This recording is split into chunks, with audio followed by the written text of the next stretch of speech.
এত গরমের মধ্যে তারা কাজ করতেছে, কারণ রোজও কাম করতেছে তারা, তারপরও আলসি নাই। কেউ আছে রোজও কাম করলে বইয়া থাকে, তো তারা তো বোয়াত নাই, এরা কত এক বেটার কাজ হালালভাবে করা, কইরা টেকা রুজি করা সবচেয়ে ভালো। ঠিক আছে,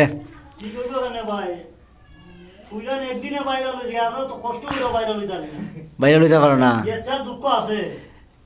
ঠিক আছে, হেরার আলাদা আছে, আমরা আলাদা নাই, অথবা এটা কারণে মানুষের হিংসুক আপনজনও বেশি হিংসুক যে ওইটা মানুনি। ওই কথা কইছো তো আমার মনের কথা। সেওর কিছু হইতে দিত না, হিংসুক মানে হিংসা মানে করবো।